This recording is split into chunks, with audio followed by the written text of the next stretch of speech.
paz do Senhor, queridos irmãos, professores, alunos da Escola Bíblica Dominical, pastor Davi Passos, aqui para mais uma lição, mais uma aula, mais um subsídio teológico, aqui hoje sobre a lição 10, onde o tema tem por título A Promessa do Espírito, tá? Então, o textuário da nossa lição encontra-se em João capítulo 20, versículo 22, que diz assim a palavra do Senhor. E havendo dito isso, assoprou sobre eles e disse-lhes, recebei o Espírito Santo. Verdade prática da nossa lição traz o seguinte texto. A promessa do Pai não se restringe a um grupo particular ou a um período específico, mas inclui todos aqueles que se arrependem e creem no Evangelho. Leitura em classe, nós encontramos em João capítulo 14, versículo 16, 17, 18 e o versículo 26. Depois, João capítulo 16, versículo 7, 8 e o versículo 13. E logo em seguida, João capítulo 20, versículo 21 e 22. Então, você pode acompanhar aí com a sua lição ou com a sua Bíblia. Então, vamos lá. João 14 diz o seguinte. E eu roguei ao Pai, e ele vos dará outro Consolador, para que fique convosco para sempre. O Espírito da verdade, que o mundo não pode receber, porque não o vê, nem o conhece, mas vós o conheceis, porque habita convosco e estará com vós. Não vos deixarei órfãos, voltarei para vós. Mas aquele Consolador, o Espírito Santo, que o Pai enviará em meu nome, vos ensinará todas as coisas e vos fará lembrar de tudo quanto vos tenho dito. João capítulo 16, versículo 7. Todavia, digo-vos a verdade, que vos convém que eu vá, porque se eu não for, o Consolador não virá a vós, mas se eu for, enviar-vos-ei. E quando ele vier, convencerá o mundo e do pecado, e da justiça e do juízo. Mas quando vier aquele Espírito da verdade, ele vos guiará em toda a verdade, porque não falará de si mesmo, mas dirá tudo o que tiver ouvido e vos anunciará o que há de vir. João capítulo 20, versículo 21 e 22 diz o seguinte. Disse-lhe, pois, Jesus outra vez, paz seja convosco, assim como o Pai me enviou, também eu vos envio a vós. E havendo dito isso, assoprou sobre eles e disse-lhes, recebei o Espírito Santo. Então, aqui nós temos esse tema, a promessa do Espírito Santo. E esta lição nos apresenta alguns objetivos. Primeiro objetivo de estudarmos essa lição é analisar a promessa do Pai conforme ensinada por Jesus no Evangelho de João. Já o segundo objetivo é investigar o fato de que o Espírito habita nos discípulos para que estes cumpram a vontade de Deus. E o terceiro objetivo é evidenciar o poder transformador da descida do Espírito no dia do Pentecoste. Então, nós temos aqui, depois desta leitura, nós lemos a introdução dessa lição, e essa introdução ela nos diz o seguinte, nesta lição, vamos analisar dois momentos significativos. Em primeiro lugar, a afirmação de Jesus aos seus discípulos, de que eles receberiam o Espírito Santo que inicialmente estaria ou atuaria na vida do pecador para promover a conversão em relação ao pecado, justiça e juízo. Em seguida, estabeleceremos uma ligação entre essa visão regeneradora da promessa do Espírito em João e a perspectiva capacitadora a respeito do Espírito que encontramos no livro de Atos, nos Apóstolos, escritos ali pelo evangelista Lucas. Então, Jesus, ele já havia anunciado aos seus discípulos, né, que em breve não estaria mais com eles. Então, os consolou falando do Espírito que o Pai enviaria para capacitá-los a fazer grandes obras, além de lembrá-los de tudo quanto ele os ensinou.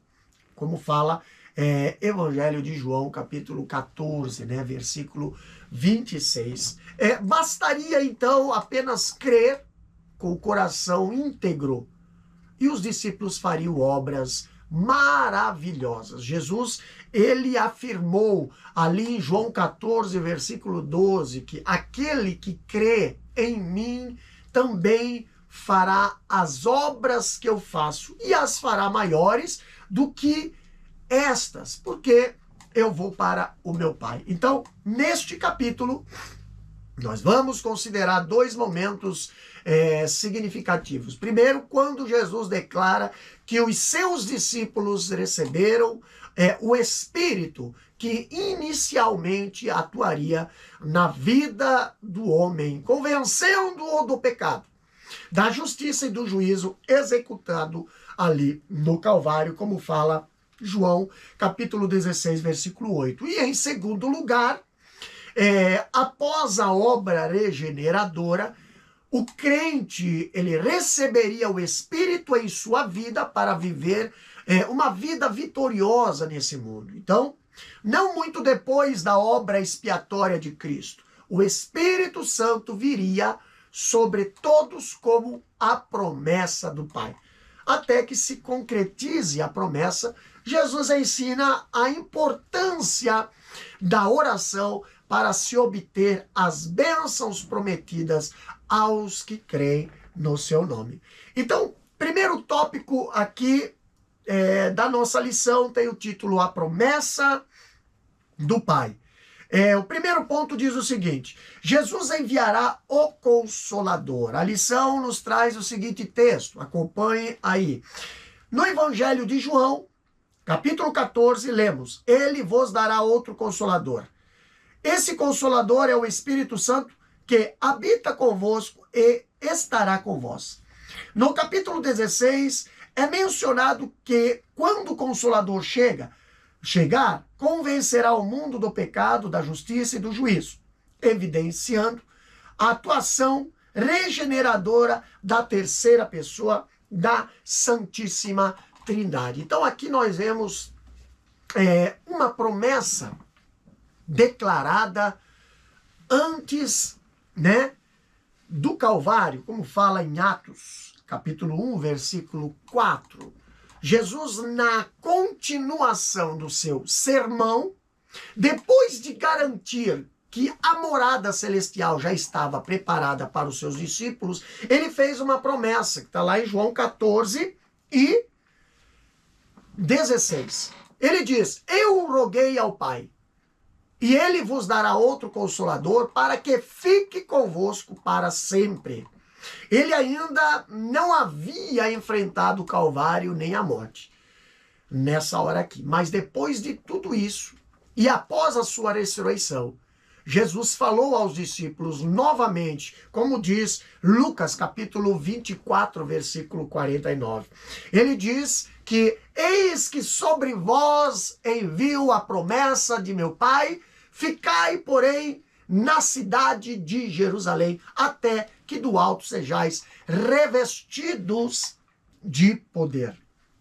Então, nós vemos que depois de 40 dias com eles, após a ressurreição e faltando 10 dias para o cumprimento da promessa, Jesus falou aos discípulos, Atos capítulo 1, versículo 4 diz, que não se ausentasse de Jerusalém, mas que esperasse a promessa do Pai.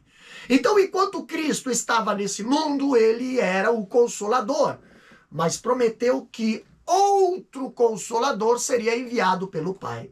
Aqui a palavra grega para Consolador é Paracletos, cujo sentido é alguém chamado para ajudar, aconselhar ou mesmo interceder a favor de outra pessoa. Ora, um Paracletos é como um amigo íntimo que atua como um advogado ou um consultor especial, ou mesmo como um assistente para ajudar em momentos especiais. A frase aqui, outro Consolador, identifica o Espírito Santo como uma pessoa, o que reforça a crença de que o Espírito Santo é a terceira pessoa da Trindade. Então a palavra outro, na língua grega do Novo Testamento, é allos, que significa outro. Então, apontando assim para outra pessoa, não um mero poder ou uma luz, mas sim para alguém que veio fazer morada no coração daquele que crê em Cristo e o aceita como Salvador de suas vidas. Então, no segundo ponto, aqui do primeiro tópico fala o Consolador. A palavra grega consoladora traduzida como Consolador é Paracletos, cujo significado reflete-se ou refere-se a alguém chamado para ajudar, encorajar ou interceder por outra pessoa. Assim, um Paracletos assemelha-se a um amigo que desempenha o papel de advogado ou consultor especial, ou ainda como um assistente que auxilia em momentos importantes. A expressão outro Consolador designa o Espírito Santo como uma pessoa. O termo grego allos, né? Significa outro, identificando assim a distinção dele em relação a outros indivíduos da mesma natureza, reafirmando a singularidade do Espírito Santo em relação às outras duas pessoas da Trindade, mas também a sua igualdade com elas, tá? Agora, no segundo ponto, aqui, nós vemos, né, uma promessa para evitar a orfandade espiritual. Quando Jesus diz, não vos deixareis órfão, olha o que diz aqui no terceiro ponto da lição. Não vos deixarei órfãos. A palavra grega para órfãos, presente em João, é órfãos. Órfãos. Quando Jesus morreu, os discípulos sentiram-se órfãos. Deve ter sido difícil aceitar o fato de que o Senhor, o Cristo de Deus, estava morto. Não foi por acaso que nosso Senhor chamava os seus discípulos de filhinhos. Nessa relação pessoal entre Jesus e os seus discípulos, nosso Senhor garantia que eles nunca ficariam órfãos, desamparados ou desprezados. Então, não vos deixareis órfãos, voltarei para vós, como diz aqui João 14 e 18. A palavra grega para órfãos, como nós lemos aqui, é órfãos. Então, a palavra-chave contra a orfandade espiritual está no verbo voltar, dito por Jesus. Enquanto ele não volta, cumpriu a promessa de enviar, né, outro Consolador, como diz João 14 e 16, Jesus, ele usou o verbo voltar no tempo presente para fortalecer a ideia de que estaria sempre convosco, né? Ou conosco. Por essa razão, ele afirmou lá em João 14, 19, mas vós me vereis, porque eu vivo, e vós vivereis. Então, ele voltará. Por isso, confiamos e temos a esperança do seu retorno triunfante para buscar a igreja. O Espírito Santo, o Consolador, veio para reavivar a presença de Jesus no cerne de sua igreja e para fazer lembrar todos os ensinamentos de Jesus. Então, os discípulos ainda não conseguiam entender como seria o futuro deles depois que Jesus não estivesse mais na terra. Mais tarde, nós vemos, quando ele morreu, os seus seguidores se consideravam órfãos, né?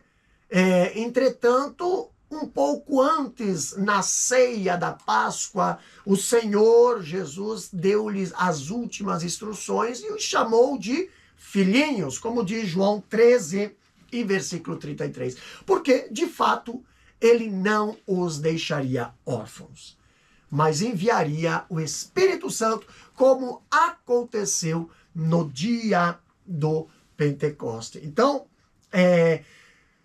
no segundo tópico, nós vemos o Espírito habita os discípulos, né? Nos discípulos. Então, vamos lá. Aqui nós vemos que Jesus ele declarou que o Espírito testificaria dele.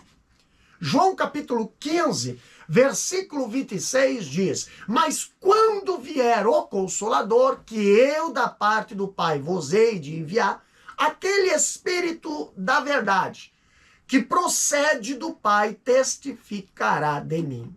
E vós também testificareis, pois estiveste comigo desde o princípio. João capítulo 15, 26 e 27. Então, na relação entre as pessoas da Trindade, não há uma hierarquia de poder. E a função do Espírito de glorificar a Cristo e testemunhar em favor dele não o diminui. Então, o papel do Espírito Santo, no contexto da obra redentora, é o de glorificar a Cristo mediante a sua obra expiatória. O Espírito Santo não pode ser relegado a um segundo plano na vida da igreja, porque é ele quem cuida e dirige a igreja de Cristo. E é importante considerar que o Espírito Santo e a igreja têm a missão de testemunhar de Cristo ao mundo. Ele interpreta e aplica a mensagem de redenção da igreja. Ele a capacita para realizar a obra de Cristo. Por isso, como resultado da recepção de poder no dia de Pentecoste, o Espírito Santo e os crentes em Cristo dão testemunho juntos, como diz Atos capítulo 1, versículo 8 e Atos capítulo 15, versículo 28. Agora, no texto de João capítulo 15, versículo 26, nós vemos que o Espírito é chamado de Espírito da verdade. E essa verdade que o Espírito representa é a verdade sobre o ódio que seria disseminado pelo mundo contra os discípulos de Cristo. Mas Jesus diz que o Consolador seria enviado da parte do Pai para dar testemunho acerca dele. O Espírito Santo não apenas revelaria, mas o exaltaria perante o mundo. Quando nós vemos o escritor Materren escrever em seu comentário sobre esse texto, aqui está a promessa de que o bendito Espírito irá manter a causa de Cristo no mundo, apesar de toda a oposição que ela encontrar. Cristo, quando foi ofendido, entregou sua causa ao Pai e ficou em silêncio, pois o Consolador veio, defendeu-a vigorosamente e prosseguiu com ela triunfante. Jesus disse: quando vier o Consolador, ou advogado, que procede do Pai e que eu da parte do Pai vos hei de enviar para suprir a falta da minha presença física, Ele quem, pastor? O Espírito testificará de mim contra aqueles que me odeiam sem causa. Então, o versículo 27 ainda diz: e vos testificarei, pois estivestes comigo desde o princípio. Então, não só o Espírito testificaria de Cristo, mas todos aqueles homens que foram escolhidos e nomeados por eles, ali seriam suas testemunhas no mundo. Então, é o Espírito que ainda hoje prepara e qualifica o testemunho da igreja e dos crentes em particular, tá? Agora nós vemos uma promessa com sentido duplo. Quando nós olhamos aqui no dia do Pentecoste, ou no dia de Pentecoste, o apóstolo Pedro, ele se levantou entre os demais e declarou o cumprimento da profecia lá de Joel, capítulo 2, versículo 23, versículo 28 e versículo 29. E nós vemos que o discurso de Pedro está registrado aqui em Atos, capítulo 2, versículo 14 até o 21. A promessa de Joel foi dada posteriormente ao exílio em 586 a.C. E o apóstolo Pedro a citou, inspirado pelo Espírito Santo, como sendo o cumprimento dessa profecia em Joel capítulo 2, 17 e 18. Então, essa profecia apresenta, de fato, uma promessa com um alcance presente e também um alcance futuro, ou seja, alcança a dispensação da graça e a dispensação do milênio. A dispensação da graça é para a igreja de Cristo na terra, porém, a promessa tem um alcance futuro para com Israel, especialmente no período do milênio. Quando nós vemos a mensagem de Pedro, assevera a profecia de Joel, o qual fala de duas figuras para ilustrar o derramamento do Espírito: a chuva temporã e a chuva serônica.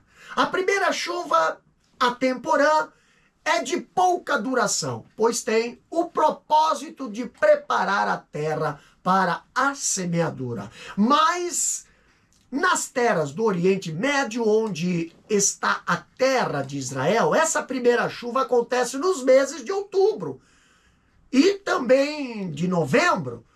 Agora a chuva, a segunda chuva, a serônica, caía nos meses de abril e maio. Essa segunda chuva serve para ajudar a amadurecer a semeadura que logo será colhida. Então, geralmente se trata de uma chuva leve que se alterna com os dias de sol. Na tipologia bíblica, essas chuvas simbolizam o derramamento do Espírito Santo em duas ocasiões distintas. A temporã, a primeira chuva, caiu no dia de Pentecoste e desceu sobre os discípulos reunidos, como diz Atos capítulo 2, versículo 1 até o 4 e o versículo 16. E essa chuva favoreceu a semeadura do evangelho, como diz Marcos 16 e 15 a 18 e Atos 1 e 8. Então estamos ainda usufruindo dos benefícios da primeira chuva, do dia de Pentecoste, preparando a igreja para a sua colheita no seu arrebatamento, como diz 1 Coríntios capítulo 15, versículos 51 e 52, e 1 Tessalonicenses capítulo 4, versículo 13 até o 18. Em relação a Israel, aqui nós vemos a promessa da segunda chuva, a serônica, ou a serôdia, se cumprirá no despertamento espiritual no término da grande tribulação, às 70 semanas de Daniel, né? No chamado tempo da angústia de Jacó, que está lá em Jeremias 30, versículo 7, quando o anticristo pressionará e maltratará o povo de Israel, como diz 2 Tessalonicenses 2, versículo 3 e 4. Então, a segunda chuva descerá sobre Israel com um avivamento ímpar antes do evento da segunda vinda de Jesus para Israel e para instalar o seu reino milenar, como diz Zacarias, capítulo 14, versículo 1 a 4, e Isaías, capítulo 62, versículo 2 a 3 e versículo 11 até o 12. Então, temos aqui a promessa do Pai com o sentido universal também, além, né? Nós temos o texto de Joel, né, no capítulo 2, versículo 23 a 28 e 30, né? Comparando com o texto de Atos 2, 16 a 18, comprova o cumprimento da profecia no dia de Pentecoste.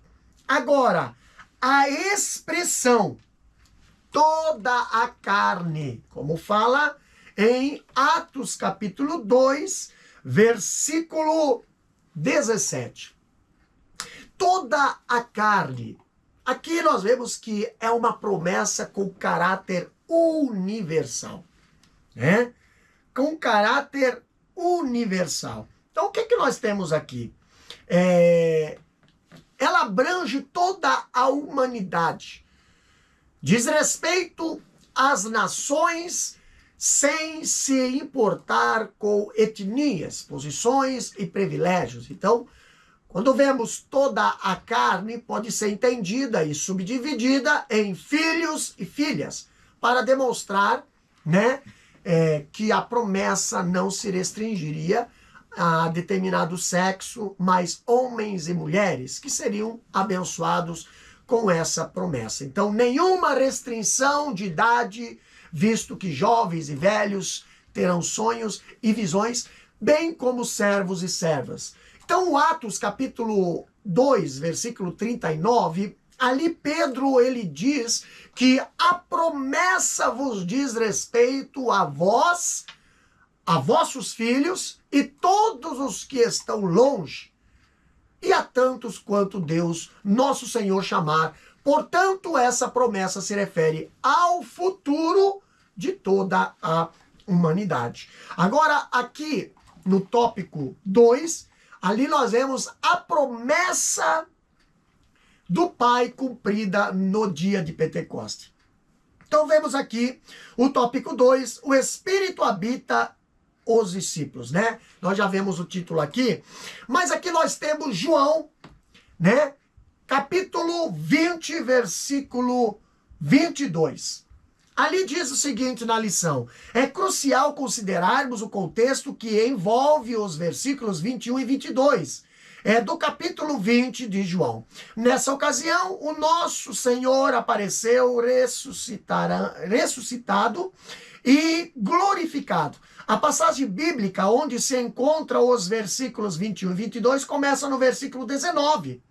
Assim, o cenário em que Jesus se apresenta ressuscitado com um corpo glorificado remete tanto ao contexto anterior como ao imediato de João capítulo 20, versículo 22, que diz: e havendo dito isso, assoprou sobre eles e disse-lhe: recebei o Espírito Santo. Então, o imperativo aqui, né, recebei o Espírito Santo, naquele momento histórico, implicava saber que a partir daquele instante o Espírito seria derramado sobre aquelas pessoas. Não demorou muito ali, muitos dias, para que o derramamento acontecesse. Porque quando fazemos a conexão do tempo decorrido entre a Páscoa e o dia de Pentecostes, entendemos que foram apenas 50 dias depois da Páscoa.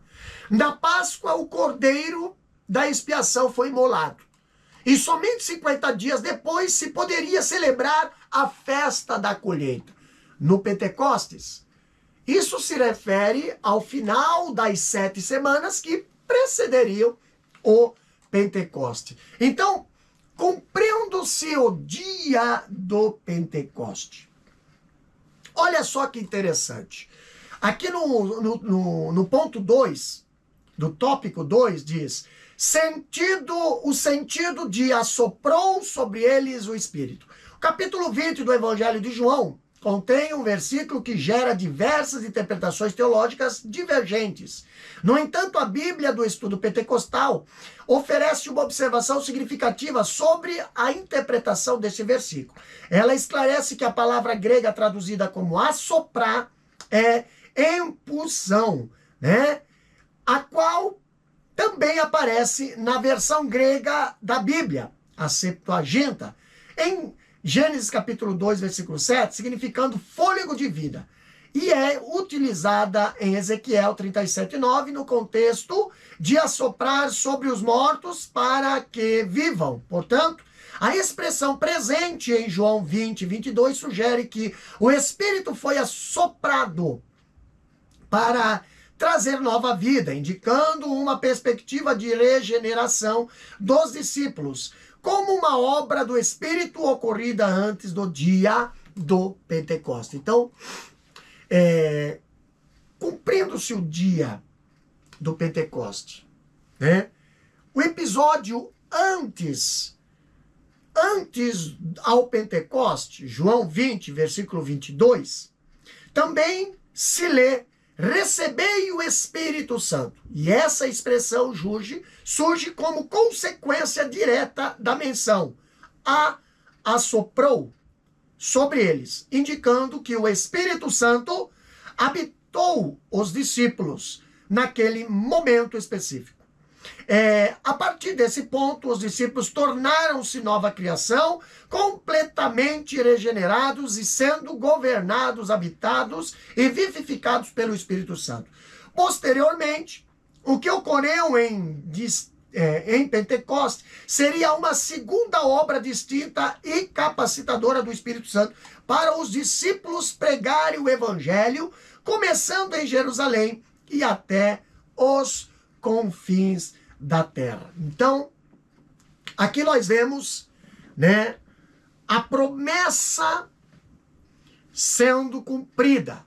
Quando olhamos para o terceiro tópico dessa lição, ali nos traz o seguinte tema: a promessa do Pai no dia de Pentecoste. O primeiro ponto diz: de repente. Então aqui a lição nos traz o seguinte texto: o aparecimento de Jesus em João 20 refere-se ao período compreendido entre a Páscoa e o dia de Pentecostes. Após a ressurreição, o Senhor glorioso aparece aos seus discípulos. E na Páscoa, o Cordeiro da expiação foi sacrificado, sendo Jesus o Cordeiro de Deus, conforme estudado ao longo do trimestre. No entanto, 50 dias depois da Páscoa, celebrava-se a festa da colheita no dia de Pentecoste. E foi ao final deste dia, ainda não concluído, após Jesus ter feito a promessa de recebimento de poder, que de repente ocorreu um acontecimento extraordinário. O quê? O derramamento do Espírito Santo. Então aqui, cumprindo-se o dia de Pentecoste, a Bíblia diz, João capítulo 20, versículo 22, todos os discípulos e grande número de pessoas que seguiam a Jesus aguardavam a chegada do Espírito Santo. Mas quando Jesus, ressurreto, ainda estava com eles, registrou Lucas que ele ordenou aos seus discípulos que não se ausentasse de Jerusalém, mas que esperasse a promessa do Pai que, dizendo ele, de mim ouviste, como fala Atos capítulo 1, versículo 4. Então foi no final do dia, como nós vemos na lição aqui, que a promessa veio e se cumpriu, e isso aconteceu, como diz Atos 2:2, de repente. O fim daquele dia culminou com a medida do tempo de Deus para a promessa, ou para que a promessa fosse cumprida. Então, no ponto 2 da nossa lição, no terceiro tópico, ali diz: e todos foram cheios do Espírito Santo.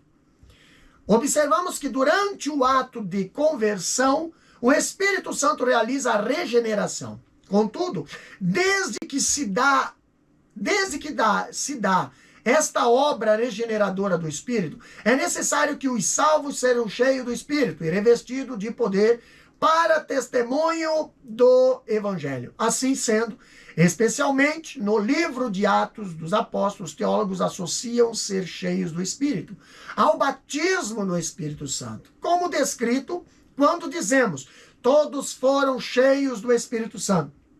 E, consequentemente, começaram a falar em outras línguas, conforme o Espírito Santo lhes concedia que falasse. Então, aqui nós vemos dois símbolos representando a chegada do Espírito Santo. Primeiro, a Bíblia diz em Atos capítulo 2, versículo 2 e 3, né?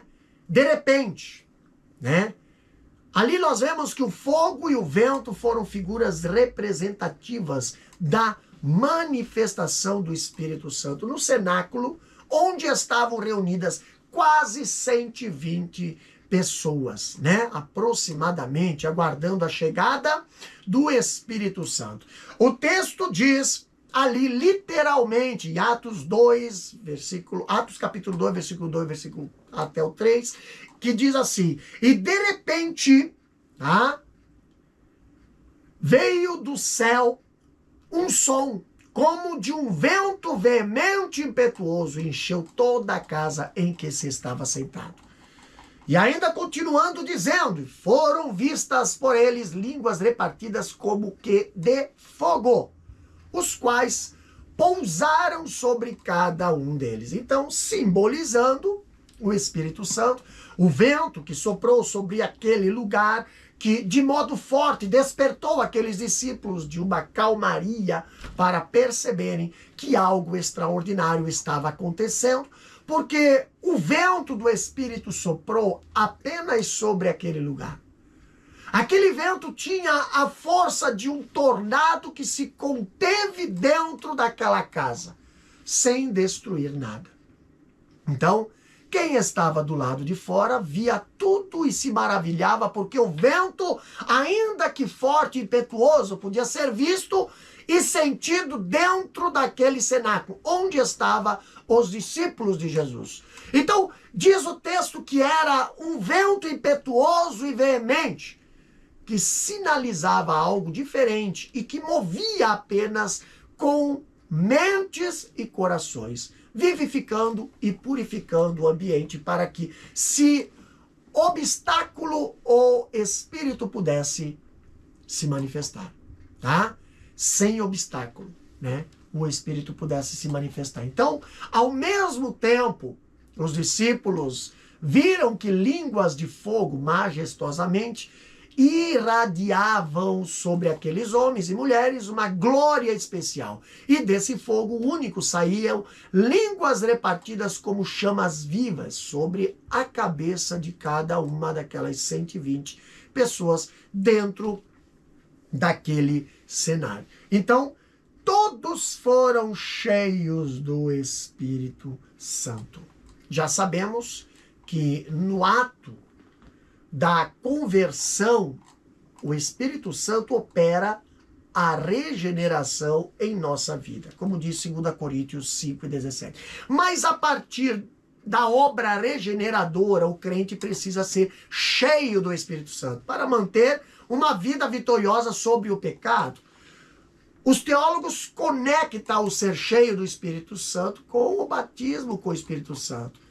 Mas a interligação do texto declara que, primeiramente, todos foram cheios do Espírito Santo, como Atos 2, versículo 4. E então começaram a falar em línguas conforme o Espírito Santo lhes concedia que falasse. Então, inicialmente, foi uma afusão espiritual sobre todos os discípulos. Foi como tomar um vaso cheio e derramar por cima até transbordar. Então, depois de cheios do Espírito, começaram a falar em outras línguas.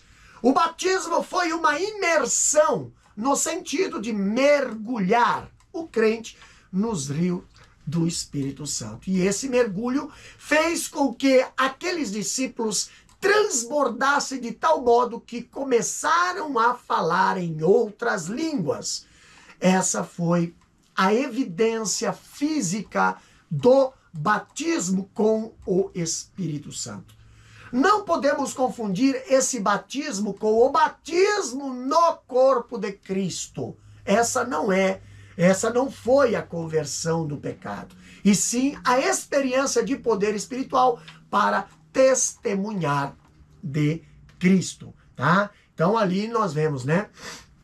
O terceiro ponto aqui do terceiro tópico fala o seguinte: e começaram a falar em outras línguas. Então diz o seguinte a lição: o batismo no Espírito Santo constitui uma experiência profunda na vida dos discípulos, já regenerados em Cristo. E essa experiência não se limitou àquele único dia.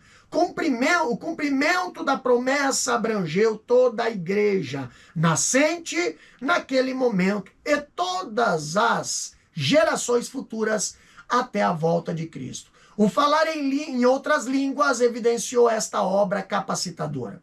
Apesar de algumas pessoas compreenderem essas línguas nos seus próprios idiomas, eram, na verdade, expressões espirituais concedidas pelo Espírito que habilitou os discípulos a glorificar as grandezas de Deus. Eram línguas desconhecidas por quem falava, mas compreendidas pelos ouvintes. Assim sendo, as línguas mencionadas por Lucas são evidências físicas visíveis do batismo no Espírito Santo.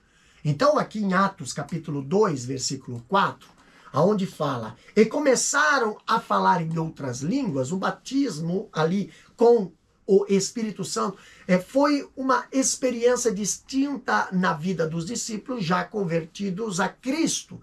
Essa experiência não se restringiu àquele dia, mas nós vemos que o cumprimento da promessa foi para a igreja que nasceu naquele momento. Mas a promessa é que o Espírito Santo alcançaria todas as gerações da igreja de Cristo na terra até a volta de Jesus, como fala Atos capítulo 2, versículo 38 e 39. Então, portanto, as línguas faladas, antes de tudo, eram espirituais, mesmo que tenha falado e ouvido em línguas estrangeiras, tá? Como fala Atos 2 e 8. Então, a evidência física do falar em línguas é o sinal do batismo com o Espírito Santo. E não há batismo com o Espírito Santo sem essa evidência física, tá? Vamos para a conclusão? A promessa do Pai tem a ver com a regeneração do pecado e com a capacitação do salvo para testemunhar do Senhor Jesus em todos os lugares. Essa promessa perpassa toda a Bíblia, se manifesta completamente em Pentecostes e está presente até hoje para todos os que se arrependerem e crerem no Evangelho até a volta do Senhor Jesus. A promessa do Pai pode se manifestar na vida do pecador, regenerando-o na vida do salvo, batizando-o no Espírito Santo. Então, essa promessa, a promessa do Pai, não restringiu o seu cumprimento ao grupo de discípulos no dia de Pentecostes. Ela é uma promessa para todos os tempos da história da igreja. O seu cumprimento obedece a uma evolução histórica que se indica, que se inicia com Israel no Antigo Testamento, depois manifesta-se no dia de Pentecostes e prossegue nos dias até a segunda vinda de Cristo, tá? Então, finalizando, a promessa do Pai não foi restrita a um grupo ou a um tempo, mas a todos quantos receberem a Cristo Jesus através dos tempos. Amém? Vamos para o nosso exercício aqui da lição, revisando o conteúdo. Primeira questão diz o seguinte: de acordo com João 14, conforme apresentado na lição, como podemos perceber o registro de alguns ensinos de Jesus? Resposta: o Espírito Santo como consolador e regenerador. Segunda questão: Dê o conceito da palavra consolador de acordo com a lição. Resposta. Refere-se a alguém chamado para ajudar, encorajar ou interceder por outra pessoa. Terceira questão. Quais são as duas expressões de João 20, 22, que são muito importantes? Resposta. Assoprou sobre eles e recebei o Espírito Santo. Quarta questão. Que obra extraordinária o Senhor Jesus realizou em Atos 2? Resposta. O batismo no Espírito Santo. Quinta e última questão. No ato da conversão, o Espírito Santo opera a regeneração. A partir da obra regeneradora, o salvo precisa de quê? Resposta. Desde que se dá esta obra regeneradora do Espírito, é necessário que os salvos sejam cheios do Espírito e revestidos de poder para testemunho do Evangelho. Amém? E aqui nós finalizamos mais uma lição, mais um tema, a promessa do Espírito Santo. E convidando você para se inscrever em nosso canal, aí Pastor Davi Passos, Estudos Bíblicos, né? E aonde você vai receber semanalmente estudos bíblicos, doutrinários, escola bíblica dominical, subsídios teológicos, para aí melhor você ter em seus estudos, né? Que Deus possa abençoar. Não esqueça aí de ativar o sininho aí das suas redes sociais e também se inscrever em nossas redes sociais. Amém? Deus querido, te agradecemos, Pai, porque Tu és um Deus que promete e cumpre as suas promessas, Pai. Deus Santo, continua abençoando o Teu povo, continua abençoando a Tua igreja, continua, Senhor, derramando do Teu Espírito Santo, Senhor, sobre cada um, Pai. Abençoa cada um que estará, Senhor, estudando e ouvindo esse estudo, Pai, preparando as suas aulas, preparando, Senhor, ali a sua sala para ali ensinar sobre a doutrina, Senhor, do Teu Espírito Santo, Pai. Abençoa a cada professor, a cada aluno e a cada um que estará ouvindo e estudando através deste material, Deus. Nós te pedimos e te agradecemos no nome de Jesus. Amém e amém. Que Deus vos abençoe.